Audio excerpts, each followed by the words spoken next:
नमस्कार। भारतवर्ष के सबसे स्वर्णिम पन्नों में दर्ज है हिमाचल। वो हिमाचल की ही भूमि है जिसे देवभूमि कहा जाता है। वो हिमाचल की ही भूमि है जहां रहना देवताओं को पसंद था। वो हिमाचल ही है जो कभी अंग्रेजों की सबसे पसंदीदा जगह हुआ करती थी। और वो हिमाचल ही है कि जहां कभी राजाओं का राज भी हुआ करता था। इतिहास के पन्नों में नए अध्याय लिखने में हिमाचल काफी आगे रहा है, लेकिन शायद इन्हें सहेजना हिमाचल की आदत नहीं। इसकी बानगी सीएम जयराम के गृह जिला मंडी के पांगना किले में दिखी, जिसमें राज तो कई दफन है, लेकिन आज भी ये अपनी हालत पर रो रहा है। देखिए ये रिपोर्ट। एक ऐसा किला जिसमें छिपे हैं कई राज। उस किले से कभी चलता था सुकेत रियासत का राजपाट। ये किला जितना अद्भुत उतना हैरानीदायक। इतिहास के पन्नों में दफन ये मंडी जिले के करसोग का 1300 साल पुराना पांगड़ा किला है।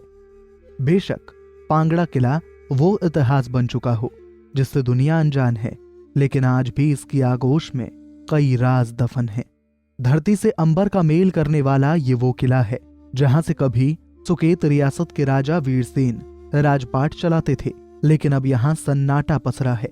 टूटी फूटी दीवारें और किले की कुछ निशानियों के सिवा कुछ भी देखने को नहीं मिलता, जबकि करीब 1300 साल पहले ये एक बहुत संभ्रांत जगह हुआ करती थी। किले के बारे में कहा जाता है कि उसकी ऊंचाई और भी ज्यादा हुआ करती थी। किले की परिधि 825 मीटर थी, जबकि दीवारें 60 मीटर ऊंची। न सिर्फ ये किला भवन निर्माण कला का अद्भुत नमूना है, बल्कि इसका पुरातात्विक महत्व भी है। कहा जाता है कि पत्थर और लकड़ी के सिवा 6 मंजिले इस किले को बनाने के लिए ना तो किसी तरह का गारा और ना ही मिट्टी का प्रयोग किया गया था। बावजूद इसके भारी से भारी भूकंप भी इसका कुछ नहीं बिगाड़ पाए।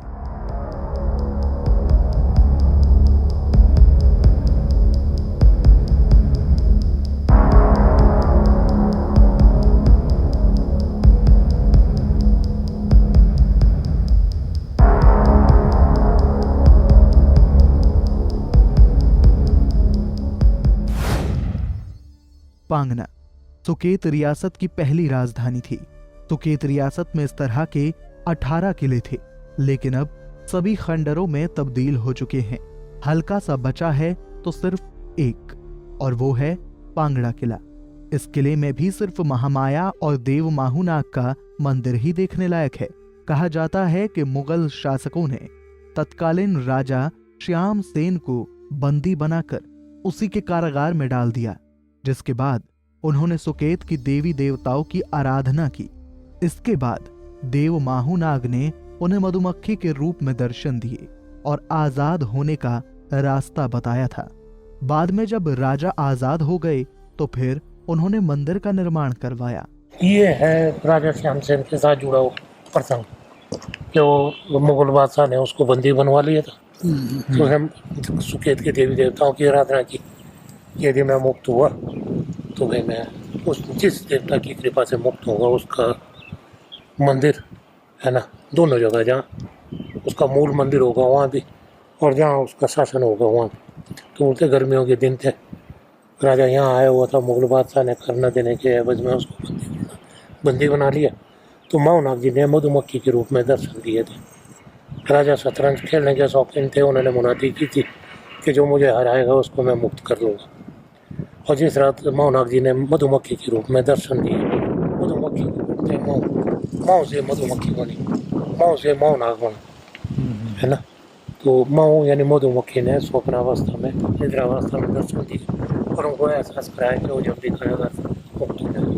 उन्हें माहूनाग जी की मनौती की कि भाई एक जहाँ मूल मंदिर है वहाँ और एक जहाँ वो शासन कर रहे होंगे उन दिन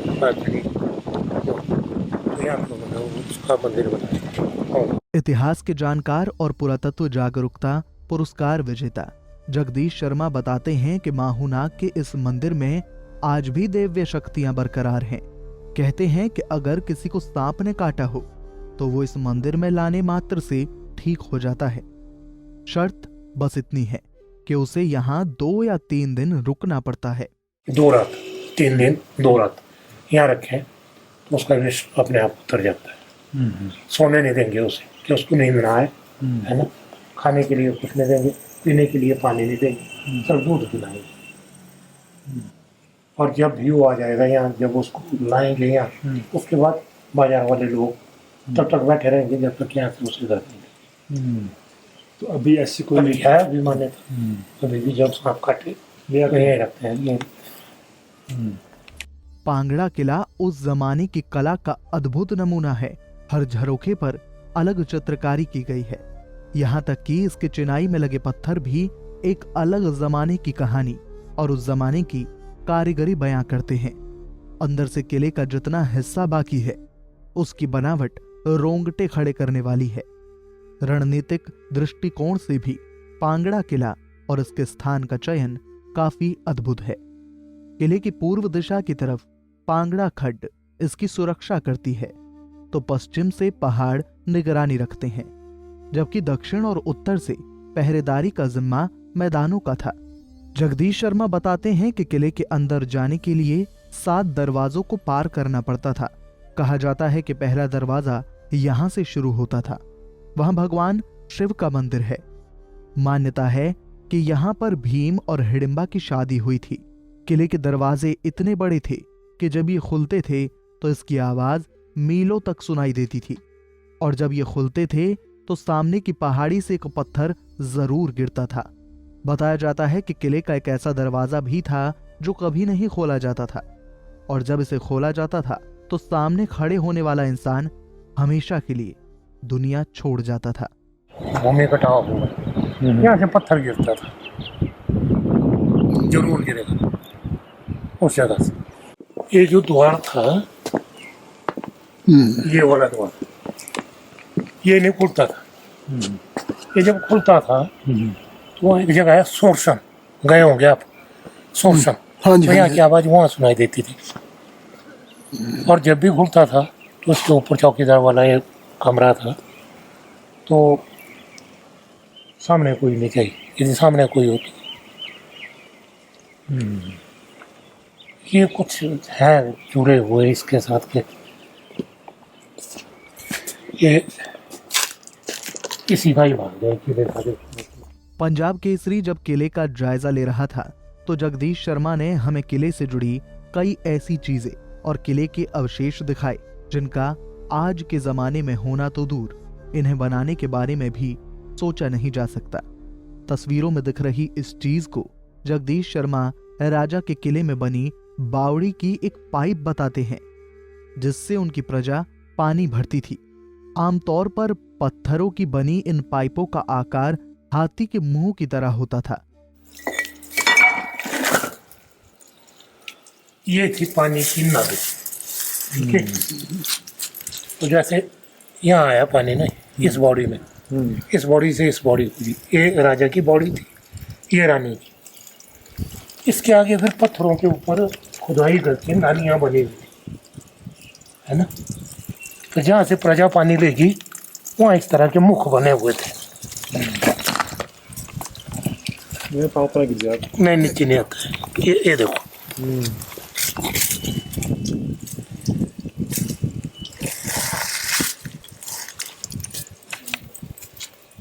ये सीमुख, गजमुख, है ना, इस तरह के मुंह थे बने हुए।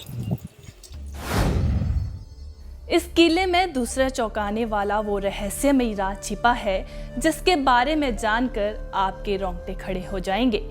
ये राज राजकुमारी से जुड़ा है, बाद में जिनका नाम हत्या देवी पड़ा और आज भी उन्हें देवी मानकर पूजा जाने लगा।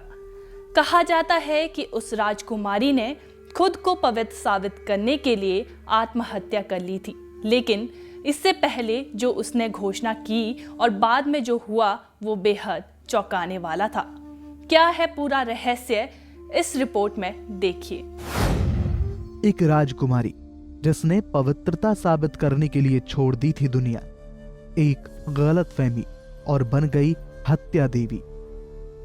6 महीने बाद दफन, शव निकाला तो बन गई हत्या देवी।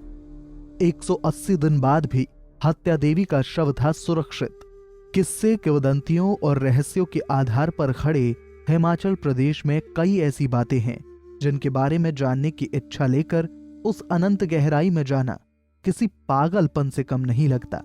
ऐसे ही रहस्य जुड़े हैं जिला मंडी और पांगड़ा किले में मौजूद एक मंदिर से, जिसे दुनिया हत्या देवी के नाम से जानती है। कहा जाता है कि इस मंदिर में एक गांव के लोग तो देवी की नित्य पूजा पाठ करते हैं, लेकिन दूसरे गांव के लोग इसकी तरफ गर्दन घुमाने और वहां जाने से थर थर कांपते हैं। उस वक्त सुकैत रियासत की कमान राजा रामसेन के हाथ थी। इस मंदिर को भी उन्होंने ही बनवाया था। मंदिर के पीछे की कहानी और सारी घटना भी राजा रामसेन के परिवार से जुड़ी है। खास बात यह है कि जो हत्या देवी है वो भी राजा रामसेन की ही बेटी थी और उसका असली नाम इंद्रावती था।